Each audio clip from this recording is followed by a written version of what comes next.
Good morning, welcome to Walking Boxing. It is Friday, June the 6th, 2025, and just excuse the wind if it comes through the microphone. It's a very windy morning this morning. I think we might be sort of going against the grain, which will be hopefully okay, but again, apologies if it does come through. A bit going on in the last sort of 24 hours. I'll get to all that in a minute, especially some big news featuring an Aussie boxer, and it's not Jai Pattaya, and it's not Tim Tszyu, and it's not George Kambosos. So I'll get to that in a sec. But firstly, on this day, come here, ma'am. Which way are you going? Okay, where are you going? All right. No, we're not going that way, that's for sure. All right, on this day, back in 1970, Panama's Ismael Laguna knocked out Japan's Ishimatsu Suzuki in the 13th round. Back when they were 15-round fights, of course. That was for the world lightweight title in 1985. Come here, man. I gotcha. You're not going that far.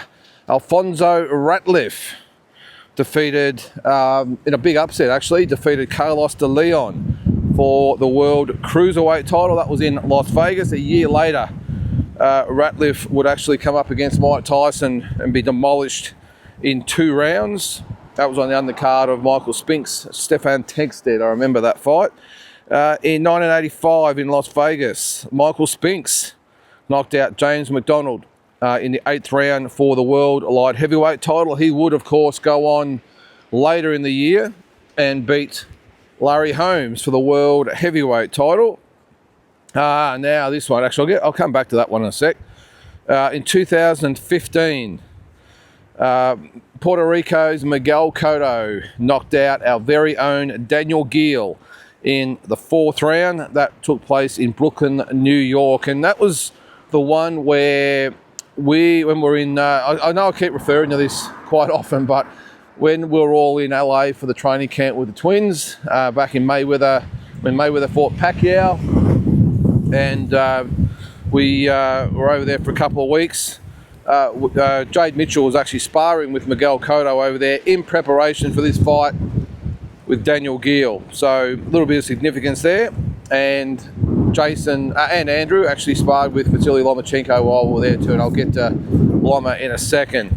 But the other fight on this day, 1988, I ran the Blade Barkley with a stunning upset of Thomas Hitman Hearns with a 3rd round knockout to take the WBC middleweight title. Well, you know those fights that you just remember like they were yesterday? Well, for me, this is one of them, because Thomas Hearns, I mean, well, he was like a god, wasn't he? Unbeatable. He just won the previous year he'd beaten Roldan and Andries. So he beat Andries for the WBC light heavyweight title, then went back and fought Juan Roldan at middleweight to win the WBC middleweight title. And I'm not sure whether this was his first fight after that or not, but either way, he came up against Iran Barkley, who was just seen as a solid fighter. Dangerous fighter, but solid, but not a risk against the Hitman, who was probably in the top sort of 3 or 4 pound-for-pound fighters in the world at that time. And for the first 2 rounds, Thomas Hearns absolutely lit Iran Barkley up. It was pretty one-sided, actually. Iran Barkley bleeding from cuts over both eyes. I don't think he'd really been hurt, but he'd really been cut to shreds. Thomas Hearns looked brilliant. And then in the 3rd round, Thomas Hearns got careless, pulled out with his it would have been his left arm sort of slightly down, and Iran Barkley's come through with a big uppercut / hook and nailed Thomas Hearns right on the chin. And Thomas Hearns was vulnerable, if you can remember, to getting rocked and knocked down and knocked out, of course. And it was just a perfect punch, perfectly timed.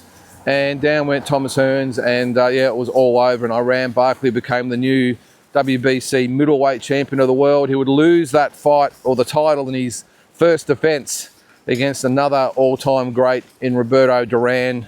And I remember that fight like it was yesterday too, because it was a mammoth upset for Duran. I know I'm getting off track here with on this day sort of stuff, but I think that was at the start of '89. And yeah, Duran in one of the best performances ever that I've seen anyway from someone his age. I think he was 39 or 40 or something at the time. And it was looked to just be just an easy first defence for Barkley. And Duran pulled off the upset. But this fight with Thomas Hearns, yeah, it had major repercussions. And I'm not quite sure Thomas Hearns ever really recovered from this fight. I know he fought Sugar Ray in the second fight the year after this, and he was in numerous other world title fights. I think he did actually beat Virgil Hill again for the light heavyweight title. I mean, he was in some big fights, but for me, this was the last of that sort of devastating prime of his era, of his career, just in my opinion. And that can happen when you get knocked out brutally, but it was a brutal punch. And surprisingly, they fought a rematch a few years later, and Iran Barkley repeated the dose, this time on points, but still just had a little bit of the kryptonite to beat Thomas Hearns. So that was on this day in 1988. And I think the undercard of that fight was pretty good as well. I can't remember exactly who was on it, but it was a really solid undercard, a triple header from memory at the Las Vegas Hilton, when they were sort of putting on a lot of the fights.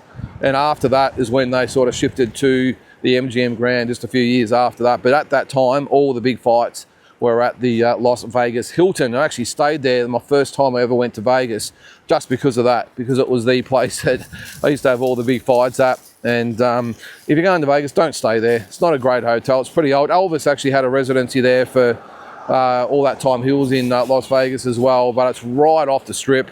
It's a long walk to get anywhere, so don't stay at the Las Vegas Hilton. It's called something else now anyway, I think. So anyway, that was on this day. Now, a big bit of news that's dropped just in the last, few hours is that Australia's Shanika Johnson, the current WBA 122-pound, 122 or 118?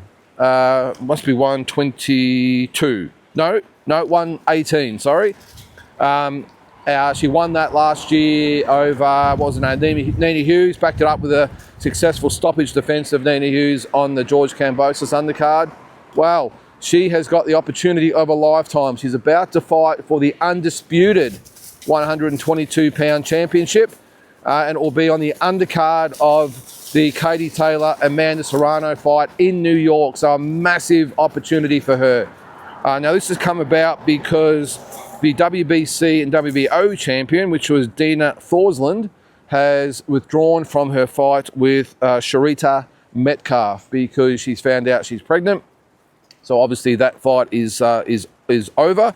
And Shanika, who's just signed with MVP Promotions, that's who Jake Paul's promotional company promoting the event, she's just signed with them, and she slips straight into that undisputed title fight. So she'll put up her WBA belt. Thorsland's WBC and WBO belts will be on the line, and also the IBF belt, which is held by Metcalf. So on that card now, so Thorsland was in the top 10 pound for pound, or she is in the top 10 pound for pound list, so she's out. But yeah, I'm just looking at the actual card. So that card now becomes Katie Taylor, Amanda Serrano, of course, in the main event. Number 3, Ali Scotney. He is up against Yamalith Mercado. Savannah Marshall up against Shadacia Green. Alicia Baumgartner will fight Jennifer Miranda. Chantel Cameron, Jessica Kamara. And then Shanika's fight with Sharita Metcalf. So 2, 4, 6 massive fights on that all-female card. And I actually got my tickets for it a few days ago. So I'm really looking forward to going to that. And I know women's boxing is not for everyone. I don't care, really, to be honest. I think the event will be just massive. Madison Square Garden, and all the tickets are nearly sold. When I got on there, I had to sort of really look around. This is the big room as well. This is not the theatre. This is the big room. And they've got an all-female card and all great fights on there, just looking at that. And just some of the biggest names in women's boxing. So Taylor Serrano, Scotty Marshall, Baumgartner, Cameron, and now Shanika Johnson with Sharita Metcalf. So that should be a ripper night of boxing. Also just got my ticket to the Shiraz, Belunga and Stevenson Sapeta card. That's on the night after. So I'm all set now to go to the States. I've got tickets to all the fights. I've got my Tim Tszyu and Sebastian Fundora ticket the other day, but I've got to say, holy shit, not cheap at all.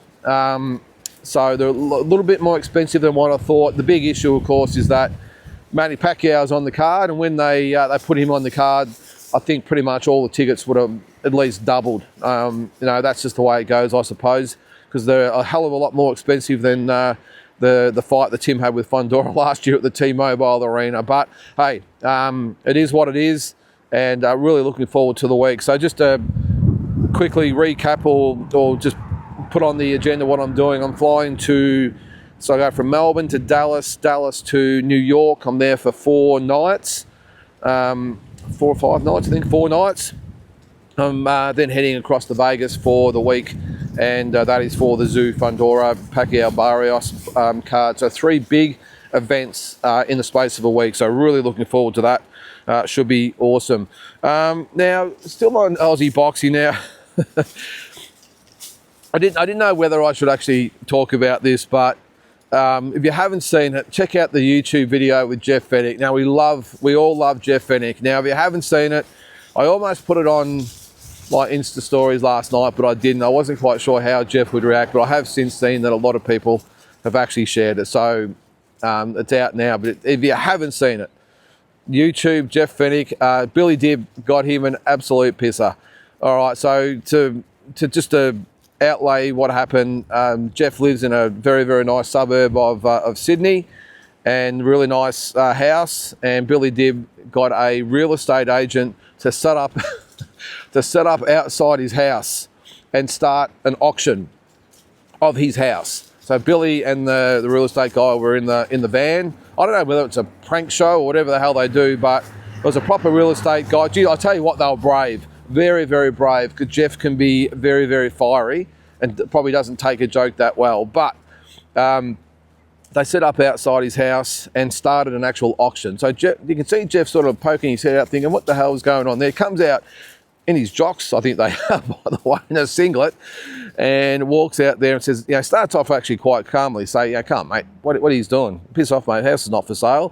Well, the real estate agent and then some of the actual bidders, because people started to bid on the house, and I think they were sort of bidding at about half of what it was actually worth, and Jeff has been insulted by that as well. But then he started to get really pissed, and then it was on, and he ended up sort of getting the stuff and throwing it on the street and getting really verbal with people, and it was quite funny, and Jeff did not take kindly to it, and the look in his eye, you could tell that the real estate agent and maybe some of even the patrons that were there were in a little bit of trouble, and even Billy said if he starts to get narky, cut it. And I think he was almost at the point. Well, he almost was, because he actually shoved, I think, one of the guys from the real estate mob to get away, and then with the signage started throwing it on the road. So he's a bad man, Jeff. But Billy made a good call. He said, hey, look, Jeff is always the one that's pranking people, and now it was his turn. He's pranked him over the years, and Jeff ended up sort of taking it okay, but Jeff had that look in his eye that wasn't good, but it was funny. Make sure you look at it, because you'll get a laugh out of it. Goes for about 5 or 6 minutes, but they got him good. They got him very, very good. And I think once Billy sort of pointed out that he'd done it to so many people over the years, because he is known as a bit of a prankster, Jeff. I think he could see the light of it, and it took him a while to come around, but yeah, very, very funny. So check it out on YouTube. All right, the great Vasily Lomachenko has retired. Now, I suppose this has sort of been coming for a while, hasn't it? He hasn't fought since, May last year, when he beat George Kambosos. And there has been speculation that he might give it away, but then there was other rumours he might come back and all these sorts of things. But he has retired officially with a record of 18-3, 12 knockouts. Now, he turned pro in 2013, and in his second fight, fought Orlando Salido for the world title. Lost a decision in that. I still think that he might have got that fight, but anyway, he didn't. and a two-time Olympic gold medalist, by the way, over 400 amateur fights, just to put that into perspective for starters. But then he fought Gary Russell Jr. in his third fight and won the belt, and then had wins, defences and wins over the likes of, looking at there, Jorge Linares and Guillermo Rigondeaux, and who else we got there? Luke Campbell lost the belts to Teofimo Lopez, lost the fight with Devin Haney, and then beat George Kambosos last year. But just one of those special fighters. Now, even though he only had 21 fights in 12 or 11 years of boxing, he didn't really need to fight often because he was such a talented guy and had over 400 amateur fights. So just one of those once in a generation lifetime, once in a generation fighter. I would say once in a lifetime fighter. I just think he, and I'm sure you agree, just one of those absolutely special fighters that you're just mesmerised by them. Like back in the early days, there was the likes of Sugar Ray Robinson and Willie Pep and all these types of guys who were absolute boxing masters, while Vasily Lomachenko is our version of him. And look, I probably liken him back to, you talk about going back that far, I'd even go back so far as someone like a Pernell Whitaker. He reminded me, he was that type of fighter who could just totally befuddle you, make really good fighters look very ordinary. And Vasily Lomachenko was one of those fighters as well. And I'm not going to say I'll miss Vasily Lomachenko, because I think we just want to admire what he's done and respect him, and he'll go into the Hall of Fame straight away. But just one of those most admired and respected fighters you'll ever get. No controversy, no dramas in the lead up to fights. Just a really special guy. And a really nice guy too. When we met him in LA, he was such a really down-to-earth, friendly, kind guy. So I think we'll just remember him for what he was, and the Matrix, and what an excellent fighter that he was. And as I said, he'll be first ballot Hall of Fame, no problems at all. So all the very best to Vasily Lomachenko in retirement. I did see him fight live a couple of times, obviously last year against George, but I was at the Devin Haney fight as well. Thought he was very unlucky in that fight. But to see those two guys go at it, and especially to see him like in the ring up close sparring the twins, something I won't forget. It's an absolute magician. And I remember thinking at the time, I'm not sure he even had the nickname of the Matrix back then, but I do remember thinking, holy shit, this guy could be in the Matrix. That's how slick he was. And the Maloney boys just could barely lay a hand on him. I mean, they were only sort of a year into their careers, but he was a very, very special fighter to see up close. And as I said, all the very best to Vasily Lomachenko. All right, now a big fight that is being talked about and it's gathering momentum. He's got to get past Barrios first, though, and that's Manny Pacquiao fighting Gervonta Davis. Now, Sean Gibbons, his advisor, manager, whatever you might want to call him, has said that if he gets past Barrios, they want Tank Davis. Now, this is at 147. And apparently Tank Davis is up for it. So I know there's lots of hearsay and all this sort of stuff. Sean Gibbons he's a really, really nice guy, but you talk about talking it up, he talks it up. And if you don't know who Sean Gibbons is, he's the guy that whenever Manny Pacquiao is on the TV or anywhere near a camera, he's the one you see hovering in the background, making sure he's on camera, looking up at the screens, all that sort of stuff. He's the one. As I said, really, really nice guy, and he's probably he has done some really good things. He's got behind a lot of the Filipino fighters, but he's the one. Just next time they interview Manny Pacquiao, just make sure you look in the background and who's hovering, and that's Sean Gibbons, okay? But he's actually said that they want Tank Davis after the Barrios fight. Now, I think he's really up against it to beat Barrios, but nothing's impossible, of course. And if he does get that, will Tank Davis go up to 147 to fight him? It'd be a good fight. I do worry about Manny's well-being, if I'm being honest, because even at 147, I reckon Davis could do some damage. But yeah, that's the fight they're talking about. So we'll keep an eye on that one as well. Of course, he's got to get past this next fight, doesn't he? But come on, buddy. Now, what is it? A week and a bit until George Kambosos fights in New York against Richardson Hitchens. I've got to say, I read online yesterday, just on Facebook. I don't really get on it too much, but I was on there. I do like to have a look at the Australian Boxing Central site. I think they're the best out there as far as the content for Aussie boxing. I'm not getting paid for this, by the way. This is my opinion. But Australian Boxing Central, I was on there and they had a story. Actually, it wasn't Australian Boxing Central. It was Main Event TV. And they had an article about George Kambosos on there. Just some comments that have been said. And I think Eddie Hearn had said that he's the third best fighter in Australia and blah, blah, blah, blah, blah. And I've got to say, I was surprised by the level of ridicule that people are still throwing at George Kambosos. I reckon, 9 out of 10 people were very critical of George, one-hit wonder, all this sort of stuff.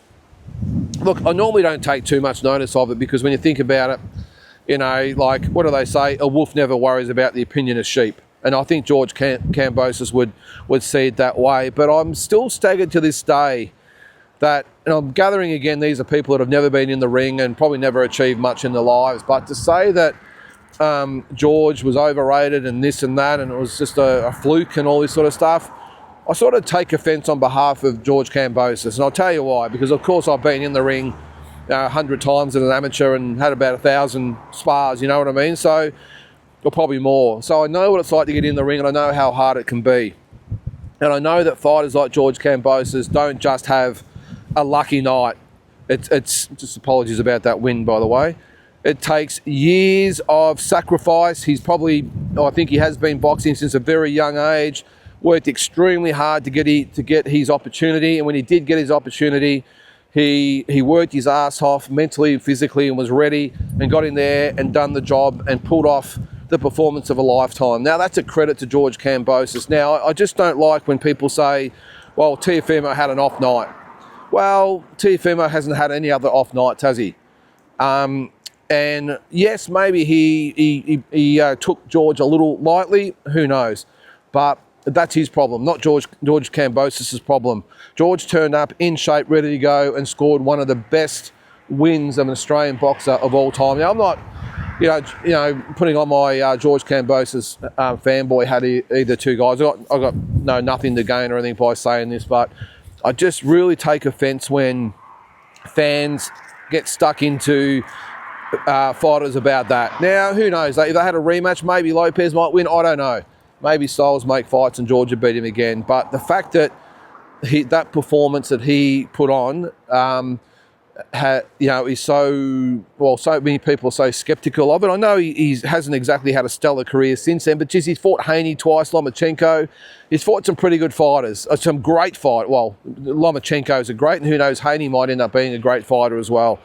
But I just hate seeing it, and I'm really surprised. But should I be surprised that so many Aussies have laid the boots into George? Now, I don't care if you don't like him personally and all this sort of stuff, but give the guy his due. Do we say that Lionel Rosebedding fighting Harada was a one-hit wonder? Didn't really do a lot after that, but he's known as probably our top 1 or 2 or 3 greatest pound-for-pound Aussie fighters of all time. Johnny Famechon, when he beat Jose Legra, do we pull him down as a one-hit wonder? Because he didn't really do a lot after he beat Legra either, and he's in our top sort of 3 or 4 pound-for-pound fighters of all time. The list can go on. Everyone loves Liam Paro. Well, he dropped the belt to Hitchens in his first defence. Now, I'm hoping he can obviously come back and win another fight, but you know where I'm going with it. So many fighters over the journey. We could have said the same about Jeff Harding and all these different, Lester Ellis when he beat One Kill You, so many different fighters, and I know social media wasn't around back then either, by the way, but I don't know. I just don't like that Aussies really get stuck into George about that and his legacy. Now, I do agree, okay, he's arguably lost 4 of his last 5 fights, I get it, but it shouldn't take away from the fact that on that night, he went in there like a warrior should, or a Spartan, if you're a Greek warrior like George, and totally got in Lopez's head and took the belts like a champion should. And I just have so much respect for him because I know, well, I haven't been at that level, of course, but I know what these guys go through and the effort they put in, the sacrifice they make. And I just think it was a case of George fighting to his moment. And maybe, okay, he's not as good as a Haney or a Lomachenko, but geez, on that night, he was better than Lopez. And I just think we need to just show George a bit more respect. No matter what happens against Hitchens, he'll always have that fight, and no matter how many people want to bring him down, He'll still be the undisputed lightweight champion. I don't care whether it's a franchise belt or vacant belt or email belt, whatever it was for that WBC belt. He beat the undisputed champion, which makes him undisputed, and they can never take it away from him. So just my 2 cents anyway. I know there'll be some people that disagree, but I don't care. It's my show and I'll say what I want. Anyway, all right, guys, that's going to do it for today. Give me your thoughts, as always, in the comments below, and have a great Friday, and we'll catch you tomorrow.